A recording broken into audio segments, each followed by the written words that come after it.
अस्सलाम वालेकुम, मैं हूं इमरान आज़म और आप देख रहे हैं मेरा यूट्यूब चैनल इमरान आज़म व्यूज़। नाज़रीन, सुप्रीम कोर्ट में इंतहाई अहम मुकदमे की समाअत जारी है और ये मुकदमा है सिविलियंस का फ़ौजी अदालतों में ट्रायल से मुतल्लिक़। इससे पहले आपको पता है कि जो है जुज़वी तौर पर इजाज़त दी गई थी फ़ौजी अदालतों को कि PTI के जो लोग ट्रायल में हैं उनके मुकदमात का फ़ैसला सुनाया जाए, लेकिन अब इसकी समाअत हो रही है और इसके जो अल्टीमेट फेट इस मुकदमे की वो डिसाइड होगी। इसमें जजेस की जानिब से इंतहाई अहम सवालात मुसलसल उठाए जा रहे हैं। इसमें कभी ये त्यारा हाईजैकिंग जो केस है उसका हवाला दिया जाता है और कभी ये भी कहा जाता है कि ये जो कानून है ये तो अगस्त में मंजूर हुआ, माजी से इसका इतलाक़ कैसे हो सकता है। आज भी इसकी बड़ी ही अहम समाअत हुई। अदील सरफराज इस तमाम इन समाअतों को मुसलसल कवर कर रहे हैं, सुप्रीम कोर्ट के सीनियर रिपोर्टर हैं। सबसे पहले मैं आज के जो अहम तरीन रिमार्क्स हैं वो आपके सामने रखूँगा और फिर इनसे पूछेंगे कि ये केस किस तरफ जा रहा है, इतने अहम रिमार्क्स ये जजेज़ या ये जो अदालती कार्रवाई में कैसे हज़म होंगे। तो आज के जो अहम तरीन जो रिमार्क्स हैं, जैसे जमाल मंदोखेल ने रिमार्क्स दिए कि आर्मी एक्ट का दायरा जितना आप वसी कर रहे हैं इसमें तो कोई भी आ सकता है। जो ख्वाजा हारिस जो वज़ारत दिफा के वकील हैं उनसे मुकालमा करते हुए उन्होंने कहा। फिर इसके बाद जस्टिस हसन अजहर रिजवी ने कहा कि आखिर कोई मास्टर माइंड भी होगा, साजिश किसने की? क्या 9 मई के वाक़यात में किसी फ़ौजी अफसर का ट्रायल हुआ? और 9 मई को कैसे लोग बगैर हथियारों के कोर कमांडर हाउस के अंदर घुस गए? लोगों का कोर कमांडर हाउस के अंदर जाना सिक्योरिटी की नाकामी है। और इसमें ख्वाजा हारिस ने एक जवाब दिया कि मास्टर माइंड का केस भी मिलिट्री कोर्ट में ही चलेगा। अदील सरफराज साहब, जितने अहम रिमार्क्स आ रहे हैं, रिमार्क्स तो हर केस में आते हैं, लेकिन जिस तरह के सवालात उठाए जा रहे हैं, क्या आप समझते हैं कि ख्वाजा हारिस जो है वो इतने कम्पिटेंट हैं कि अदालत को इन तमाम सवालों के जवाब देकर मुतमिन कर पाएंगे, या फिर ये केस जो है ये इसको अदालत जो है ना खारिज कर देगी और ये हमेशा के लिए ये जो फ़ौजी अदालतों में सिविलियंस का ट्रायल है ये किस्सा हमेशा के लिए ये बाब बंद हो जाएगा? सर देखें, पाकिस्तान में तो बाब कभी बंद नहीं होते, भले ही सुप्रीम कोर्ट ऑफ पाकिस्तान फ़ैसला दे दे, अगर अमल दरामद नहीं होना तो नहीं होना। देखिए, जिस फैसले के ख़िलाफ़ ये अपीलें चल रही हैं अभी, जिन पर समाअत हो रही है, आपको ये भी याद रखना चाहिए कि ये भी सुप्रीम कोर्ट के ही एक 5 रुकनी लार्जर बेंच का दिया हुआ फ़ैसला है।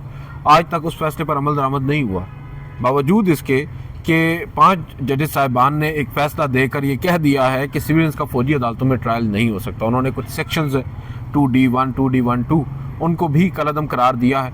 बावजूद इसके फैसले पर अमल दरामद नहीं हुआ। लेकिन उसके बाद अपील का राइट तो होता है ना। देखिए, अपील का राइट भले ही होता है, मगर ये मतलब नहीं होता कि अगर अपील आप कर रहे हैं तो आप फैसले पर अमल दरामद इस दौरान नहीं करेंगे। ये कहाँ पर लिखा है? इवन सर रिव्यू काजी फायद ईसा साहब इंक्लूडिंग बहुत सारे जजेस साहिबान वो खुद ये कह चुके हैं कि भाई भले ही रिव्यू पेंडिंग हो, अपील पेंडिंग हो, फैसला आ चुका है, फैसले पर अमल दरामद होना है। हाँ, अगर अपील में फैसला मुख्तलिफ आ जाता है चीज़ें रिवर्स हो जाएंगी, मगर जब फैसला आ चुका है उसी वक्त से, जब से उसकी कापी आ जाती है ना, अटेस्टेड कापी आ जाती है, अमल दरामद। अब जैसे सुप्रीम कोर्ट ऑफ पाकिस्तान है, ये इस्लामाबाद हाई कोर्ट है, इमरान खान है, कोई भी कैदी हैं जो अडयाला जेल में या किसी कोट लखपत जेल में कैद हैं, उनके रोपकार जारी करते हैं, उनको ज़मानत देते हैं, रोपकार जारी होते हैं। रोपकार जैसे ही जारी हो जाते हैं, आप क्या वहाँ पर जाकर ये कहिए कि हमने इस फैसले को चैलेंज कर रहे हैं, लिहाजा इस पर अमल दरामद नहीं कर रहे? आप फौरी तौर पर उस बंदे को रिहा करेंगे, फैसले पर अमल दरामद आप करेंगे। हाँ, फैसला कल को रिवर्स हो जाए तो अलग बात है, दोबारा से आप उन्हें गिरफ्तार कर लेंगे। तो ये तो नहीं होता ना। अब अदालत ने करार दे दिया 5 रुकनी लार्जर बेंच ने कि फौजी अदालतों में सिविल्स का ट्रायल नहीं हो सकता, उन्हें ट्रांसफ़र किया जाए। आपने उनको होल्ड पे रख दिया अपनी मर्जी से, और बाद अज़ा माजरत के साथ हमारी सुप्रीम कोर्ट ऑफ पाकिस्तान भी समहाउ इसमें कम्प्लिसिट हुई। जब अपीलें फाइल हुई और फौरी तौर पर समाअत के लिए मुकर्रर भी हो गई, और पहली ही समाअत पर जनाब सरदार तारिक मसूद साहब की सरबराही में लार्जर बेंच बना, उसने एक अबूरी हुक्म देकर मुअत्तल कर दिया पहले वाले फैसले को और अमल दरामद रोक दिया। अव्वल तो जो इदारे हैं उन्होंने अमल दरामद नहीं किया, दूसरा जिसने प्रोटेक्ट करना है अपने फैसले को उसने भी नहीं किया। तो ये बदकिस्मती है। अब यहाँ पर जो आप बात कर रहे हैं ना, ख्वाजा हारिस साहब की कॉम्पिटेंसी देखें, उनकी कॉम्पिटेंसी पे किसी को कोई शक व शुबा नहीं है। कुछ ऐसे वकला हैं पाकिस्तान के अंदर, हम उंगलियों पर गिन सकते हैं, जो बड़े कॉम्पिटेंट हैं। मगर यहाँ पर देखें, पाकिस्तान में सर जो सियासी मंजरनामा होता है ना, वो वकला के आर्गूमेंट्स के गिर्द नहीं घूमता। ना ही उनके आर्ग्यूमेंट से उसमें कोई तब्दीली मतलब आप आती है। ये कह रहे हैं कि जो रिमार्क्स हैं जजेस के तरफ से आ रहे हैं मुसलसल और बड़े आम रिमार्क्स आ रहे हैं, सवालात उठाए जा रहे हैं, इनको सीरियस लेने की ज़रूरत नहीं है। नहीं, बिल्कुल सवालात को आप उस मुकदमे के कॉन्टेक्स्ट में देखें तो ठीक है, सीरियस लें आप। 9 मई का वाकया, अब देखें ये पूरा निज़ाम जो इस वक्त चल रहा है पाकिस्तान में, हम इस वक्त मौजूद हैं, 9 मई का एक वाकया है सर, सब कुछ उसके गिर्द घूम रहा है। ठीक है, इमरान खान साहब जो आज अडयाला जेल में पाबंद सलासल हैं, बुनियाद वो 9 मई है। बिल्कुल सही। 9 मई से पहले क्या आप तस्वुर कर सकते थे कि इमरान खान साहब गिरफ्तार होंगे? 9 मई को जब इमरान खान साहब को हिरासत में लिया गया, उसके बाद मुल्क में जो कुछ हुआ, पहले तो छोड़ना पड़ा, लेकिन फिर उन्हें गिरफ्तार करने का जवाज़ मिल गया 9 मई से।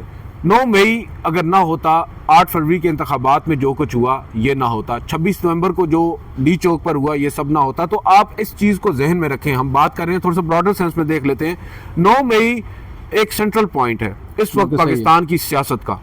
9 मई के ऊपर जो ये मुकदमा इस वक्त चल रहा है सुप्रीम कोर्ट ऑफ पाकिस्तान में, उसकी इंपॉर्टेंस या सिग्निफिकेंस बहुत ज़्यादा है, क्योंकि इसने डिफाइन करना है आइंदा के पाकिस्तान के सियासी मंजरनामे को। और सुप्रीम कोर्ट ऑफ पाकिस्तान में सवाल ये नहीं है कि सिविलियंस का फौजी अदालतों में ट्रायल हो सकता है या नहीं। मैंने आज भी अपने व्लॉग में ये बात की है सर, सवाल ये है जो आज जस्टिस हसन अजहर रिजवी ने रेज किया।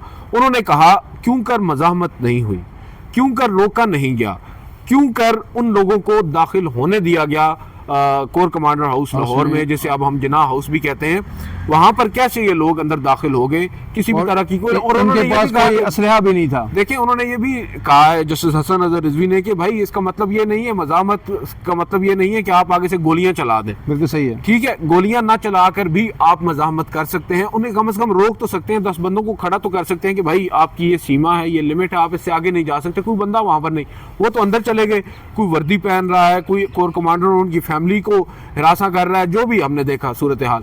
यहाँ पर अब सर बुनियादी तौर पर जो चीज़ नज़र आ रही है वो यही आ रही है कि सुप्रीम कोर्ट ऑफ पाकिस्तान में ही मुख्तलिफ आइनी दरख्वास्तें पेंडिंग हैं जिनको अभी तक समाअत के लिए मुकर्रर नहीं किया गया। वो क्या है कि 9 मई के ऊपर एक शफाफ तहकीकात होनी चाहिए कि इसका मास्टरमाइंड कौन है, ये हुआ कैसे है 9 मई, ये चीज़ है ना।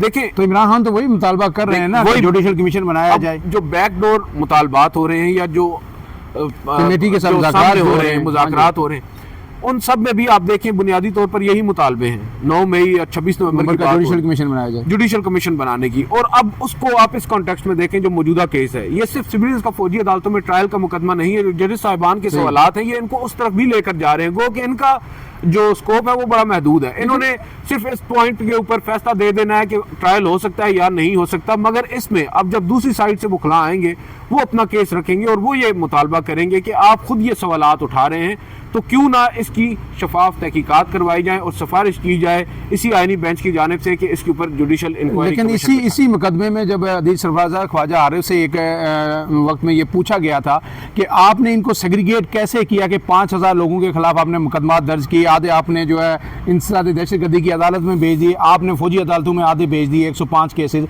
तो उन्होंने ये कहा था कि जो लोग फुटेजेस में ऑन स्पॉट मौजूद थे, अमलाक को नुकसान पहुंचा रहे थे, हमने उनको जो है ना फौजी अदालतों में लेके गए। तो इमरान खान तो कहीं नजर नहीं आ रहे फुटेज में। इमरान खान तो नहीं, इमरान खान साहब को तो सर देखिए फुटेजेस में नहीं थे। और फिर दूसरा वो कह रहे हैं कि जी हम जो है मास्टरमाइंड के खिलाफ भी केस चलाएंगे।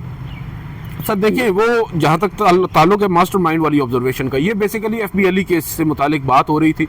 ये भी इसी तर्ज पर एक केस था, मगर वो रिटायर्ड फौजी अफसरान के ही खिलाफ था। ब्रिगेडियर रिटायर्ड FBLE थे और भी कुछ मुल्जिमान थे, उनके मुतालिक केस था। अदालत ने आज उन्हें यही कहा कि आप उस केस को इस केस के साथ नहीं जोड़ सकते। और दूसरी बात, उस केस के हवाले से ही वो ये पूछ रहे थे कि जो मास्टरमाइंड है उसका भी क्या वहीं चलेगा ट्रायल, तो उन्होंने जवाब में कहा कि बिल्कुल चलेगा। तो यहाँ पर लोग उसको इमरान खान साहब के साथ जोड़ रहे हैं। काफ़ी हद तक एंगल बनता भी है, जुड़ता भी है, डॉट्स को कनेक्ट किया भी जा सकता है। मगर फिर आप ये भी देखें कि इमरान खान साहब को जो इस मिलिट्री ट्रायल को केस है या 9 मई का केस है, इसमें आप किस तरह आपको ये भी साबित करना पड़ेगा कि भाई कौन सी मीटिंग्स हुई हैं, कौन से आपके पास एविडेंसेस हैं। कोई एविडेंस तो अभी तक हमारे सामने नहीं आया, ना ही अगर होता तो अब तक आ चुका होता। जहाँ तक ताल्लुक है इमरान खान साहब का, इमरान खान साहब आपको याद होगा उस वक्त पुलिस फाउंडेशन में थे जब ये 9 मई का वाकया हुआ था। बिल्कुल उन्हें सही। जब हिरासत में लिया गया उसके बाद ही ये पूरा एक हमने देखा कि तूफान खड़ा हुआ, मुल्क भर में सही। आग लगी। 9 मई का वाकया हुआ और उसके बाद 11 को इमरान खान साहब को सुप्रीम कोर्ट में पेश किया गया और गालिबन 12 या 13 तारीख को हाई कोर्ट में दोबारा पेश हुए और उनकी जमानत हो गई। उस सब में इमरान खान साहब तो बाहर नहीं थे। बिल्कुल सही। मास्टरमाइंड अगर आप उनको कह भी रहे हैं, आप कह सकते हैं, मगर साबित करना बड़ा मुश्किल होगा। तो ये बताएं कि ये आपके नज़र में ये केस कितने दिन ख्वाजा हारिस और दलाइल देंगे और कब तक ये कंक्लूड होता हुआ आपको नज़र आ रहा है? सर देखें, केस कंक्लूड होता इतना जल्दी तो नज़र नहीं आ रहा। ख्वाजा हारिस साहब को लास्ट वीक में भी कंक्लूड करने का कहा गया था, रवां हफ्ते गुज़िश्ता रोज़ भी कहा गया, आज भी कहा गया, मगर अभी तक 2 से 3 ऐसे फैसले हैं जिनके उन्होंने हवाले देने हैं। एक फैसला तो रावलपिंडी बार वाला है जो 900 सफ़ात पर मुश्तमिल है, तो उन्होंने अभी फैसले पढ़ने हैं अदालत के सामने। लाजमी नहीं है कि 900 सफ़ात पढ़ें, मगर उसके हवाले देंगे मुख्तलिफ अपना केस मजबूत करने के लिए। और ख्वाजा साहब का स्टाइल है, वो थोड़ा सा चीज़ों को थारोली लेकर चलते हैं। 6 माह समात हुई थी, आपको याद होगा नैब तरमीम केस की भी 55 समातें हुई थी, तो अभी यहाँ पर तो 55 समातें भी नहीं हुई। तो लग यही रहा है कि रवां हफ्ते उन्हीं के दलाइल जारी रहेंगे। कल तो कम से कम उनके दलाइल हैं और मोस्ट प्रोबेबली परसों तक रहेंगे और फिर उसके बाद अगले हफ्ते में दीगर वकला, क्योंकि यहाँ पर तो सिर्फ एक ख्वाजा हारिस है जो फ्रीकैन है अपीलों में, जवाद ख्वाजा हैं, उनके वकील हैं अहमद हुसैन साहब, सलमान अकरम राजा हैं, एतजाज़ हसन हैं और हामिद खान साहब हैं, आप इसके अलावा लतीफ़ खोसा साहब हैं। ये सब बड़े जय्यद वकला हैं, काबिल वकील हैं।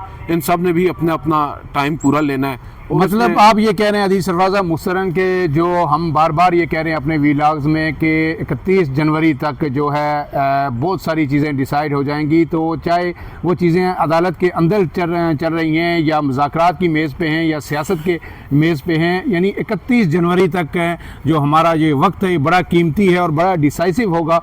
और उसके बाद अगर जो अदालतों के बाहर चीज़ें बेहतर हो जाती हैं तो फिर अदालत, चाहे वो अडयाला जेल की अदालत है या सुप्रीम कोर्ट है या हाई कोर्ट्स हैं, वहाँ भी चीज़ें जो है ना वे नॉर्मलाइज हो जाएंगी और फिर अच्छी अच्छी खबरें आना शुरू हो जाएंगी। फ़िलहाल के लिए इतना ही। अपने मेज़बान इमरान आज़म को इजाज़त दीजिए। अल्लाह हाफ़िज़।